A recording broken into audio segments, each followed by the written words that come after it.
Então, esses movimentos que eram aparentemente cristãos, a gente citou dois, né? Dois exemplos. O de 1848, em Seneca Falls, com as mulheres que fizeram aquele encontro numa igreja metodista wesleyana, e citamos também as mulheres do movimento pela temperança. Dois movimentos aparentemente cristãos, e provavelmente realmente existiam mulheres dentro dos movimentos que eram genuinamente cristãs e que estavam em busca de boas coisas, com bons objetivos. Mas, de uma forma geral, nós podemos dizer que o protestantismo americano, inglês, enfim, o protestantismo europeu e americano caiu numa baita cilada com uma ou outra mulher, né? Com alguns grupos de mulheres. Caiu numa cilada, porque é uma proposta que parecia cristã, uma proposta que parecia decente, mas não era. Por exemplo, Elizabeth Stanton e Susan Anthony foram as coautoras de um documento que foi apresentado em 1848. Vocês lembram? 1848, Igreja Wesleyana, as mulheres todas reunidas.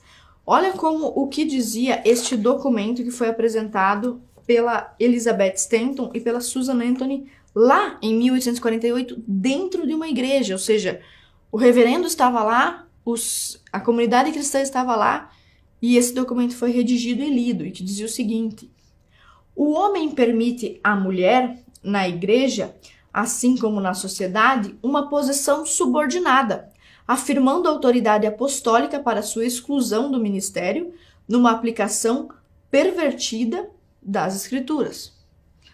Ou seja, no primeiro evento que a igreja permite que as mulheres entrem para falar sobre seus supostos direitos jurídicos e civis, elas apresentam um documento contestando a ordem eclesiástica.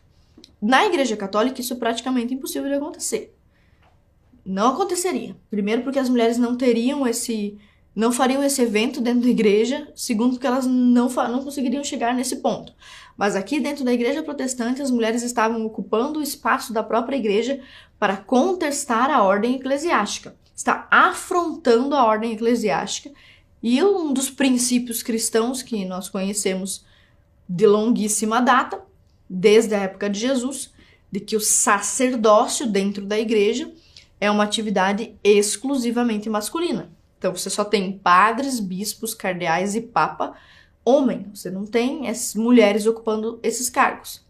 E olha como essas duas feministas aqui, né, que se diziam cristãs, a Elizabeth Stanton e a Susan Anthony, estão dentro da própria igreja, já começando a afrontar a igreja no primeiro evento religioso que recebeu mulheres para falar sobre seus direitos. Outra informação importante sobre esse dia é que 12 resoluções foram aprovadas. São uma lista com 12 reivindicações das mulheres. E uma dessas reivindicações, a única, na verdade, que não foi aprovada, foi a reivindicação pelo direito ao voto. Ou seja, a Susan e a Elizabeth apresentaram uma lista de coisas importantes para as mulheres.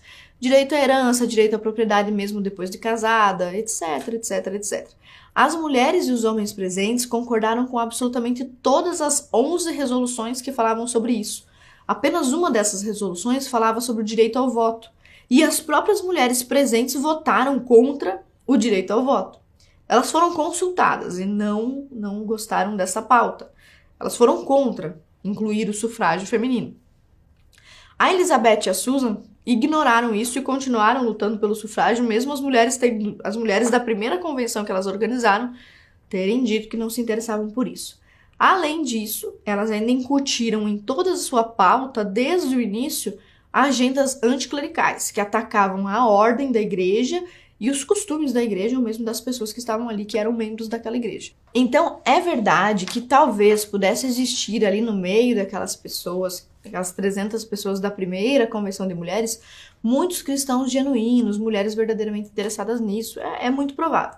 Mas o caso específico da Elizabeth Stanton, que é uma das delegadas, das primeiras protagonistas desse direito ao voto lá nos Estados Unidos, demonstra que ela, como líder, nós veremos isso, praticamente todas as líderes do movimento, dos movimentos feministas e até mesmo daqueles ditos cristãos, todas essas líderes, elas eram anticlericais, anti-casamento, e nós vamos ver isso aos poucos. Eu vou começar citando um trecho aqui do livro, não é esse não, do livro Feminilidade Radical, da Carolyn McCulley, que nos diz lá na página 52. Ela está falando sobre esse movimento de mulheres. Olha o que ela nos diz aqui. Misturado àquelas reformas sociais necessárias, ou seja, o direito à propriedade, a mulher mesmo depois de casada poder receber herança, etc. Misturada àquelas reformas sociais necessárias, estava um desafio para o cristianismo. O governo da igreja, o ensinamento bíblico e o culto público. Essas três coisas, o governo da igreja, o ensinamento bíblico e o culto público, estavam sendo afrontados pela Elizabeth já nessa primeira convenção. O desafio à igreja que foi levantado nesse documento levou, por fim, à destruição de conceitos biblicamente definidos de Deus, pecado, diferenças de sexo, diferenças de gênero, matrimônio e outros. A Carolyn é uma ex-feminista que começou a estudar a história do movimento desde a primeira onda também, e ela denuncia aqui no livro dela exatamente isso que nós estamos tentando propor aqui no curso, que você entenda. O movimento feminista desde sempre foi esse movimento que a Carolyn está dizendo aqui pra gente. Anti-igreja, anti-família, anti-matrimônio. Assim como na página 52, aqui na página 86 e na página 87 do meu livro, nós temos também uma curta referência sobre isso, que diz o seguinte: por declarações como essas, não se pode dizer que a primeira onda foi um movimento cristão, embora tenha surgido por conivência e descuido de muitos bispos e igrejas protestantes. A insistência feminista em renegar o cristianismo e o casamento, culpando-os pelas frustrações pessoais de cada militante, é marca do movimento desde a sua origem. E aí nós temos mais uma pequena citação aqui, dentro da página 87 do meu livro, que esclarece como a Elizabeth Stanton, a líder desse movimento sufragista dos Estados Unidos, dentro de uma igreja, era, na verdade, uma anticristã. Ela chegou a publicar em 1898 uma Bíblia feminista, né? A primeira Bíblia feminista, a Bíblia da mulher. Só por aí você já vê que a pessoa não tem nenhum respeito pelo cristianismo, ela está alterando a Bíblia. Então, evidentemente que o respeito dela pela fé que ela dizia representar naquele dia não existia. Na página 87 diz o seguinte ainda: começou com a reforma do casamento e do sufrágio e então migrou para a religião. Quem? Nossa estrela aqui, Elizabeth Stanton. Começou com a reforma do casamento e do voto e então migrou para a religião. Stanton desenvolveu suas crenças ateístas quando ainda jovem. Ela escreveu: vejo como um dos piores crimes do mundo obscurecer a mente dos jovens com superstições tenebrosas e com temores do desconhecido e daquilo que não pode ser conhecido. Do que ela estava falando? Do inferno, do pecado, superstições tenebrosas. Pecado, céu, inferno, vida eterna. Então, você veja, ela era uma mulher que desprezava o cristianismo.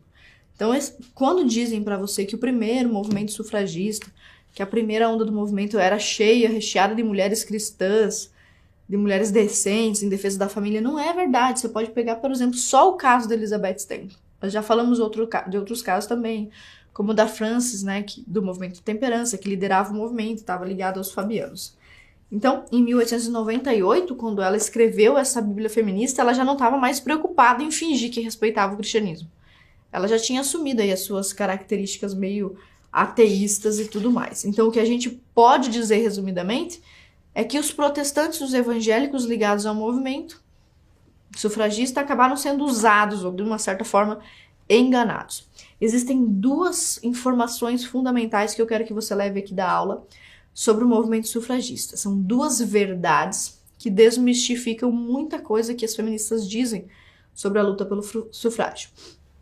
A primeira, se você quiser anotar aí, existia um enorme movimento de mulheres contra o voto. Então, quando as mulheres feministas falam sobre o direito ao voto, elas dão a impressão de que existia um movimento gigantesco e de que todas as mulheres concordavam com a necessidade de votar e estavam sendo injustamente impedidas disso. Na verdade, existia um número enorme de mulheres que conscientemente eram contra o voto e inclusive se organizavam em partidos políticos para lutar contra o voto. Então você precisa saber disso. Existia um número enorme de mulheres contra o voto. Se isso para você parece um pouco inverossímil, que não é possível isso, quero que você pense nas pessoas que você conhece, nas mulheres que você conhece, nas suas amigas, nas suas colegas de faculdade, na sua mãe, nas amigas da sua mãe. Quantas dessas mulheres têm engajamento político, se preocupam com isso e acham o voto a coisa mais importante do mundo? Se você ficou na dúvida sobre isso, você pode ligar para suas amigas, mandar um WhatsApp e perguntar para elas por que elas acham importante votar. O que o voto significa para elas. Você vai ver a quantidade de mulheres que você conhece que nunca sequer pensou a respeito disso, mesmo já desfrutando do direito ao voto. Tá? Então, você investigar, até mesmo hoje as mulheres têm uma resistência muito grande com a participação política. Tanto que no Brasil nós temos uma lei que obriga os partidos políticos a receberem 30% de mulheres como candidatas. E todos os partidos políticos têm dificuldade de preencher essa cota.